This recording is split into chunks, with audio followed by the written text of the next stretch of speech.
Good, happy Tuesday evening, November 24, 2020. I'm Riley King, and welcome to this Tuesday evening edition of the Riley King Newscast, right here on the Riley King Network. We have a lot of news to get to this Tuesday evening, so let's begin. First up, coronavirus in New Hampshire, key information and data. Let's take a look at that right now.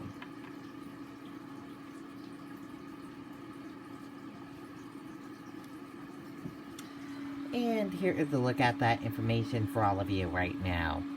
There are 18,042 number of people in New Hampshire have tested positive for COVID-19. 12,349,443 number of people in the United States who have tested positive for COVID-19.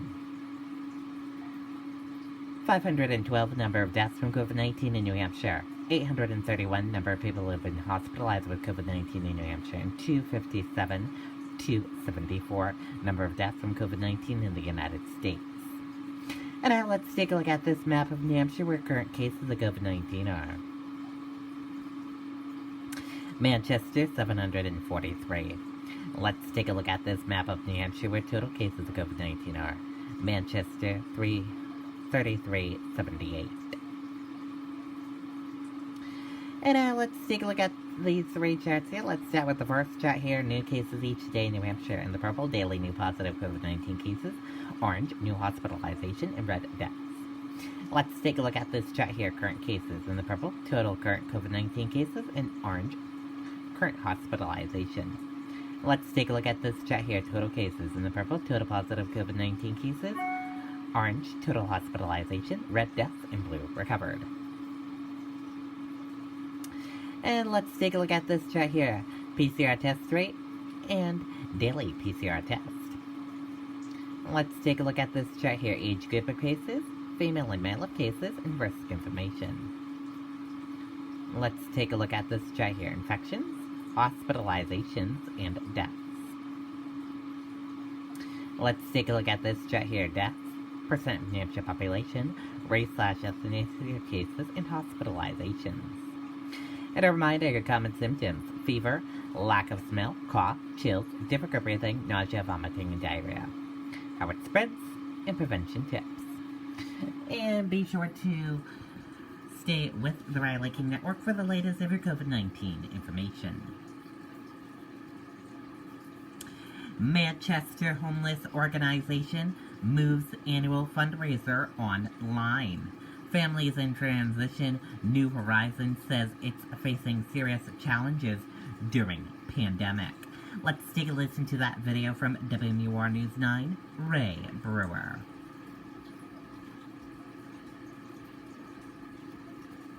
At Honda, we take the holidays seriously. With is coming.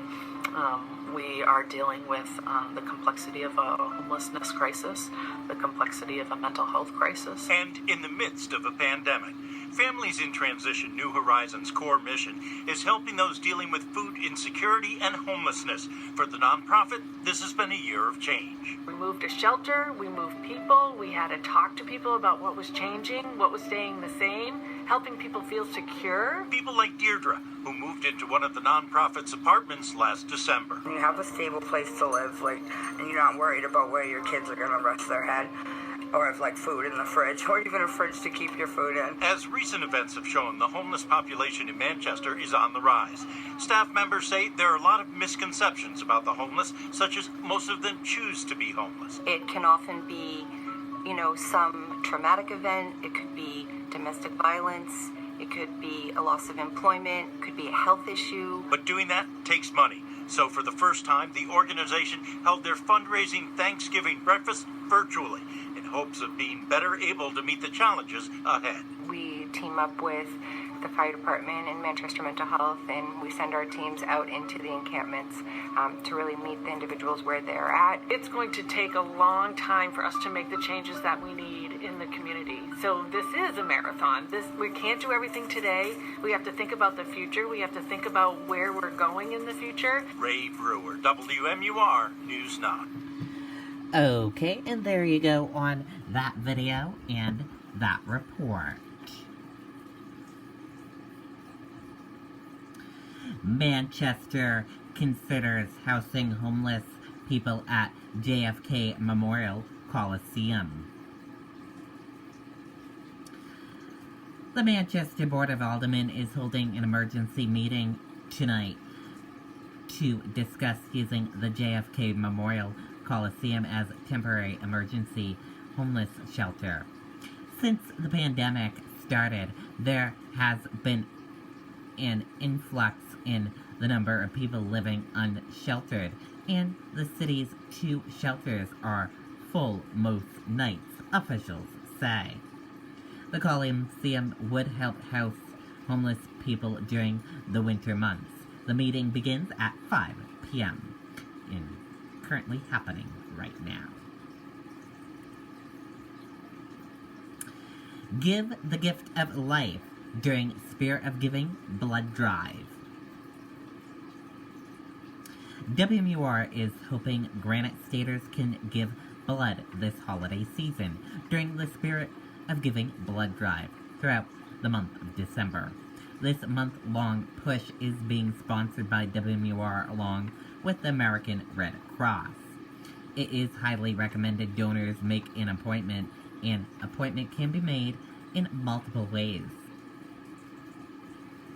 Download the American Red Cross Blood Donor app on Apple or Android. Visit www.redcrossblood.org. Call 1-800-RED-CROSS, 1-800-733-2767. On the day of your appointment, you can save time by filling information through the Rapid Pass system. For more information, visit www.redcrossblood.org/donate-blood/manage my donation rapid pass. COVID-19. All donors are required to wear a mask during their blood donation. They encourage to bring the mask, but if you do not have one, the Red Cross will provide one for the donor. Plus, the Red Cross is testing all blood donations for COVID-19 antibodies. Donors can expect to receive the results of their antibody tests within 1 to 2 weeks through the Red Cross Blood Donor app or on the Red Cross Blood Donor portal at redcrossblood.org. Note, Red Cross is not testing donors to diagnose illness, referred to as the diagnostic test. They hope that COVID-19 antibody testing will provide vulnerable donors insight into whether they have been exposed to this coronavirus. Why now? Because the upcoming holiday and cold flu season this time of year is traditionally hard on the nation's blood supply.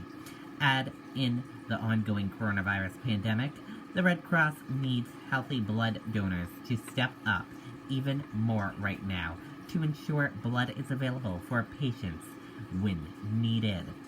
Eligibility. People who are at least 17 years old or 16 with parental approval and weigh at least 110 pounds are in generally good health may be eligible to donate.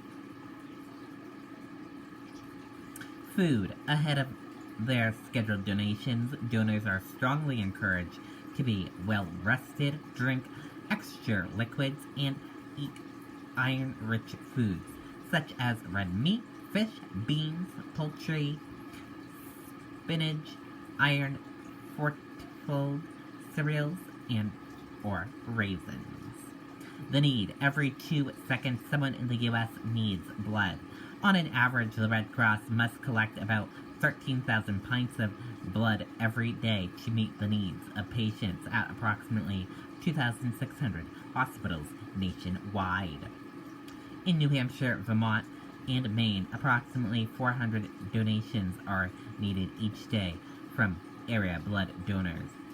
The Red Cross needs donors of all types of blood to give for patients in need this holiday season. Blood donations are needed every day for patients with many serious medical conditions, accidents and burn victims, heart surgery patients, organ transplant patients, and those receiving treatment from leukemia, cancer, or sickle cell disease may all need blood products. Only 3% of the U.S. population donates blood, so regular donors are encouraged to invite friends and family members to donate. Blood is shelf life of only 42 days and must be consistently repolished. The only source of blood is a healthy volunteer blood donor.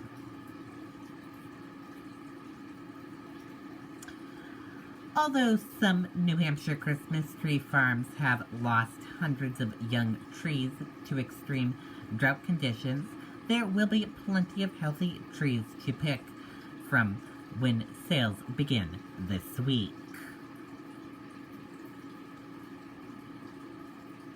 Nashua Superintendent has made on his promise to get another job for conflicts with school board over race and relations and remote learning.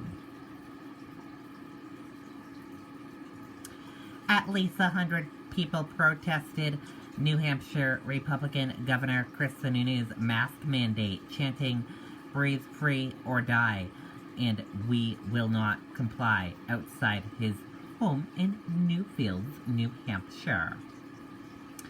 And that does it for this evening edition of the Riley King Newscast, right here on the Riley King Network. I hope you all have a great rest of your Tuesday evening, and I'll see you back here tomorrow for another newscast.